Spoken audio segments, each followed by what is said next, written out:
Hi everybody. Today we're going to be doing the HEENT and neck and thyroid. My name is John Darrow and Amy's going to be my patient for today.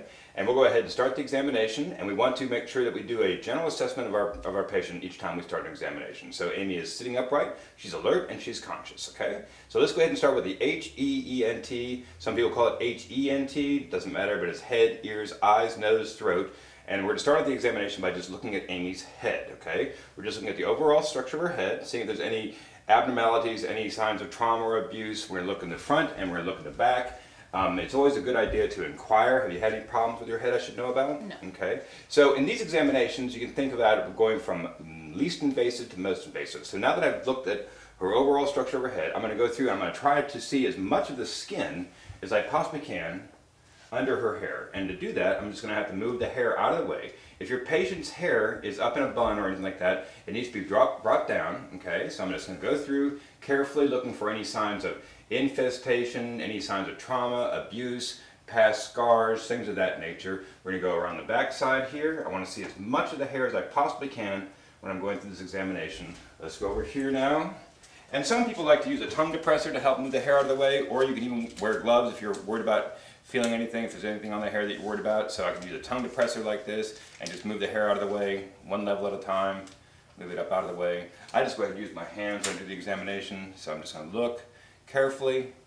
One of the antidotes I like to use is to imagine maybe if you're working in a South American country or something like that, and there might be a bot fly infestation. You have to very carefully go through each follicle of hair, checking to see that there's no signs of infestation or abuse. That takes care of the two sides, and we're just going to go through and look at the top now. It's perfectly fine to adjust your patient to the best angle for you to get the job done. Okay? All right, and like I said, you just want to be really thorough with that examination. So we've looked, and then we've looked a little bit deeper, and now the next thing I'm going to do is I'm going to palpate, and I'm going to feel simultaneously, bilaterally, all across your skull. I'm going to feel all the different regions, the temporal, the frontal, the occipital, feeling to see if there's any lumps or bumps or anything feels out of sorts from one side compared to the other side. So in essence, you really just want to give your patient a nice, good head massage. Okay, feeling for any signs of trauma, abuse, things of that nature. Everything feels just fine. Okay, very good. So now let's go on to the next section, and I'm going to look at the eyes now. So I'm just going to observe the eyes, looking at the outside structures, looking for any signs of redness, rashes, swelling, things that look out of sorts.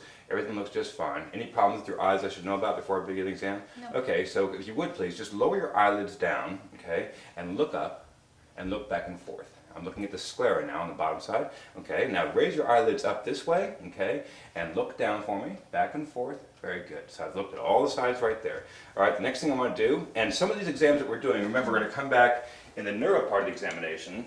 Okay, so we're going to look at some of the cranial parts of the examination now. We're going to look at the visual acuity, and to do that I'm going to use a Snellen card, or you can use any printed piece of paper that has a variety of different sizes of text on it that can differentiate between the person's ability to see. On these cards right here, you're going to hold this 14 inches from the patient, so we can have the patient hold it at about arm's length right here. Have her close one eye, okay, cover one eye, and she's going to read the smallest line that she can read on that card. 372646. And I can see right here that's a 20/20 on that eye right there. Now she's going to cover the other eye, okay, and read the smallest line you can, but I want you to read it backwards this time. 646273. Very good, and that's 20/20 on both sides. Excellent. Okay.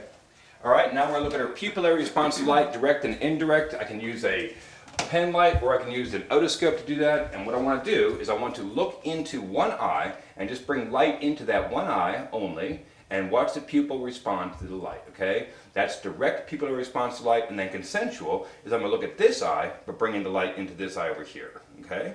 And I'm watching the pupil constrict and then relax. And then once again, we do the other side, directly into this eye, see the pupil constrict and then relax. And then I'm looking at the consensual response and see the pupil constrict and relax again, okay? So that's direct and indirect pupillary response to light. Alrighty. Next part of the examination, I'm going to look at cranial nerves numbers 3, 4, and 6. So I'm going to have her do what's called the big H. So I'm going to put my finger right here, okay, and have her follow my finger with her eyes, but not move her head. And I'm going to bring the finger out to the end of her range of vision, to where it's almost uncomfortable.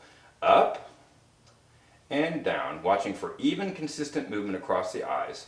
Across and up and down. And then we're looking for what's called convergence and accommodation. So I'm going to go in and back out again. And that's one way to do that. Another way to do convergence and accommodation is I can have her look at something close and something far. So look at the magazine rack over there, and then look at my finger, and the magazine rack, and my finger. And that's a near-far test right there, okay? Very good. All right, the next thing we want to do is we want to look at pupillary, we want to look at the visual fields by confrontation, okay? So in this examination, what I'm going to do is I'm going to test her visual fields, right, against my visual fields, all right? And we're going to see if she has about the same visual fields that I have, okay? And to do that, I'm going to bring something into her line of sight at an equal distance between the both of us, all right? And I'll bring it in nice and slow so I can tell if I can see it, if she can see it about the same time I can see it, then I know that her visual fields, her ability, her peripheral vision is about the same as my peripheral vision, okay? So cover one eye, and I'm going to cover the mirror image eye. And I'm going to go around in a circle, and I'm going to introduce something into her plane of sight and my plane of sight at the same time. And I'm going to go around 8 cardinal points. So tell me if you can see tell me when you see my fingers wiggle. No. Okay. I'm going to come out here. I should expect her to see this pretty easily. No. I'm going to come over here. No. Okay. I'm going to come down here. No. I'm going to come straight down from the bottom, straight No. up, right there. Okay. Keep that eye covered. I'm just going to swap hands here and bring in something from this angle here down. No. Okay. I'm bringing every time I bring it up to, right up to her eyes, and I can see it at the same time that she can see it. And that's one side. Now we'll cover the other eye, okay? And we'll do the whole examination again from this side over here. So tell me when you see the fingers, okay? And I should expect her to see this out here, and here, here, and from down here, okay? Keep that hand covered. I'm going to swap hands. Okay, tell me when you see your fingers wiggle. No. Okay? And she has a little bit better peripheral vision than I do. Very good. No. And it's helpful to have her cover her hands with just a couple fingers like this instead of putting her whole hand over this, and that'll block off her peripheral vision from this side right there, okay? So we notice that her peripheral vision is fine on all sides, all 8 cardinal points. And just if we just go through this one more time, that's 1, 2, 3, 4, 5, 6, 7, and 8. And each time I'm just bringing it right in towards her nose on each time I do that, all right? Now I'm going to do what's called simultaneous stimulation. So I'm going to come from behind her head, and I'm going to check and see if the peripheral vision on both eyes is the same on both sides, okay? She can see this spot just fine. But now we're going to go back into her plane of vision and see when she can see something. So just tell me when you see my fingers wiggle. I'm going to bring one side in at a time. No. Okay, I'm going to hold that hand still. No. And I'm going to compare, and they both appear to be exactly the same spot right there, okay? So which side's moving? The left. Which side's moving? My right. How about now? Both. Okay, very good. All right, so that takes care of that part of the examination. Let's see. Anything else in the eye that we need to look at? You may want to, if you're doing this examination, throw in the corneal response, corneal reflex, but we're going to hold that off until we get to the complete neuro examination. If I'm not mistaken, I think that covers everything for the eyes. All right, let's take a look at the ears now, okay? So I'm going to start the examination, once again, by going from least invasive to most invasive. So I just want to look at the ears, see if they're equally aligned, see if they're about the same size on both sides. Looks like there's a little slight deviation right there. There might have been something happened. Did you have a little cut or something like that? Okay, so I'm looking there, and also I want to make sure that when I'm doing the examination of the outside structures, I want to look behind the ears. It's one place where a person can't see for themselves is behind the ears. So I'm looking behind the ear here, and then I'm going to come over here. I'm going to look behind the ear over here. All right, everything looks fine. Nothing wrong with the ears right there. Now I'm going to palpate simultaneously bilaterally the lobes of the ears, the external structures. I'm going to feel to see if there's any hard lumps or bumps, see if anything feels out of sorts. I'm also going to press in on the tragus. As you know, if anybody's had an ear infection, just a little bit of pressure right there will trigger a response from the patient, okay? Very good. Now the next thing I'm going to do is I'm going to look inside the ears, okay? And to look inside the ears, we're going to use an otoscope, and we'll use a regular standard size speculum, okay? And keep in mind when you're using the otoscope and the speculum, right, the otoscope has a light control, just like the ophthalmoscope does right here, where you can adjust the brightness of that light. And we're not going to hurt her ears at all by having the light bright when we look inside of them. So I'm going to turn the brightness up. And then there's a little notch on the inside right here, and there's a groove right there. And I'm just going to tighten that on there so it's on there good and tight, all right? And then what I'm going to do for the ear examination, we want to make sure that we do it the same way every time. I'm going to pull her ear up and out. And if you can see right there, when I pull the ear up and out, it opens up the ear canal. So pull the ear up and out, and then I'm going to hold the otoscope and visually watch as the otoscope approaches the ear canal. After the otoscope has approached the ear canal, then I'll look inside the ear, and the landmarks I'm looking for is I'm looking for the tympanic membrane. Okay, looking for any redness or swelling inside of there. There's a silvery cone of light, which is indicative of looking at the tympanic membrane. I can also see the stapes back in, or not the stapes, I can see the, yeah, I can see the stapes back in there. I can see some other things going on. Everything looks just fine. There's no cuts, abrasions, nothing like that inside the ear. Move over to this side again, and I'm going to open the ear up and out like this. I'm going to visually watch as the speculum approaches the ear canal, and then once it's inside the ear canal, I'm going to look inside. Okay, and I'm looking at the tympanic membrane and the stapes, which look just like a clump of cartilage when I'm looking here. Okay, everything looks just fine. Any pain or discomfort with that? No. Everything feel okay? Very good. When you guys are working on using your otoscope, you want to start trying to developing a technique that allows you to put the otoscope to the side of the patient's face without them reacting violently. Let's say, for instance, if you had a child or something like that, and you were to put the otoscope against the side of their face, if there was an infection, they might push their ear against the otoscope, and that would drive it into the ear, and that's not what you want to have happen. So what you can work on is trying to make a fulcrum with your hands, so I can rest the fulcrum against the side of her face like this, so if there was any movement, it would move the entire otoscope and my hand at the same time without jamming this in there. And that's just a technique that you want to try to work on. You don't have to do it the first time out. First time out, you just want to probably do this. So work on a technique like this so that you can hold it against their face, making a little fulcrum. Okay? Very good. All right, let's move on to the next part of the examination. We're going to check our auditory acuity, which is also another one of the cranial examinations. So I'm going to come over here like this, and I want you to close your eyes, okay? And can you hear this sound right there? Yes. Okay, tell me when you hear it again. Mm-hmm. Very good. Can you hear this sound? Yes. Tell me when you hear it again. Very good. You can do that test right there. Another one you can do is you can do the whisper test, where you just come behind the patient over here and you whisper something very easy to identify. A, B, C. A, B, C. Or over here.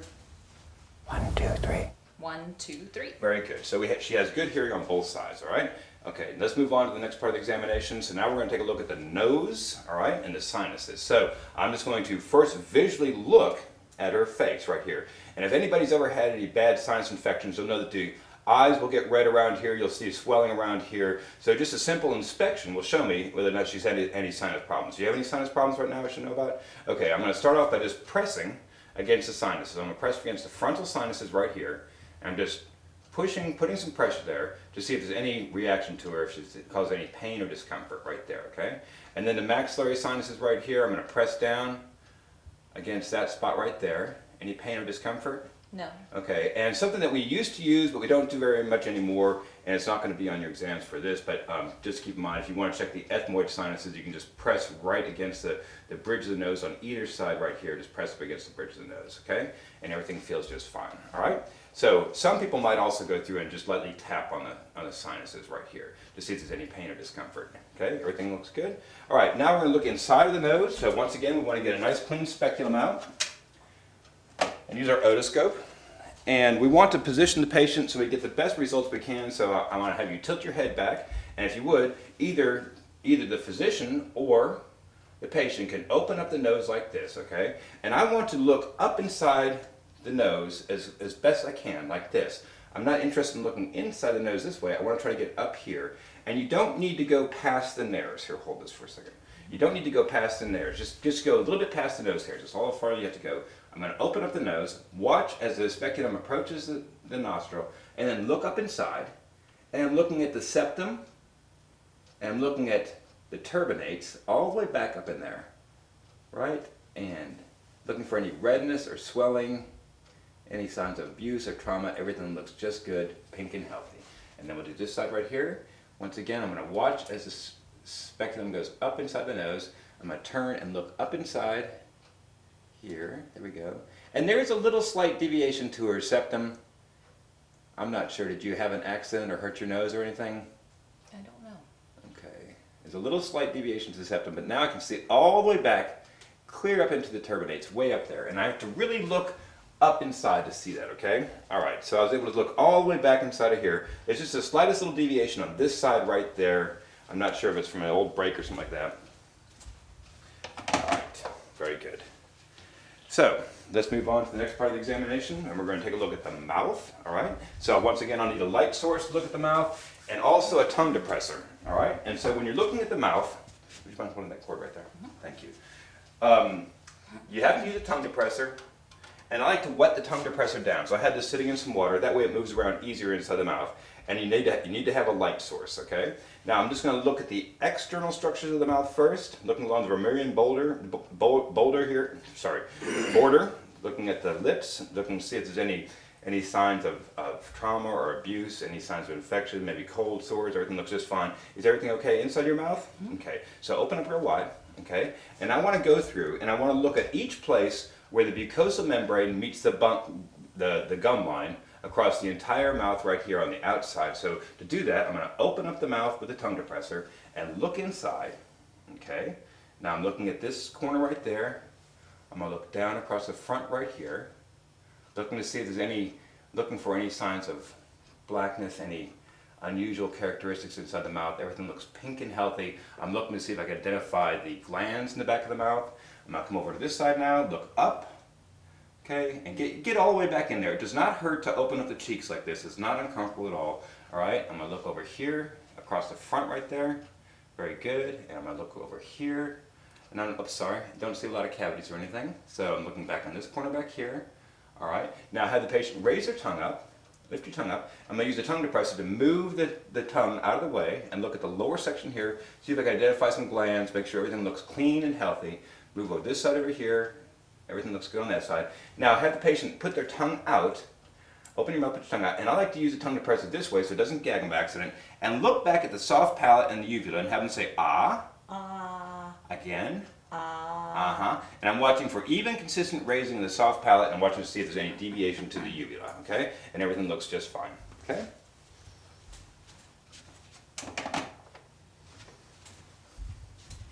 And I think that takes care of everything in our head, ears, eyes, nose, mouth part of the examination. So now we're going to take a short break and I'm going to do the throat examination.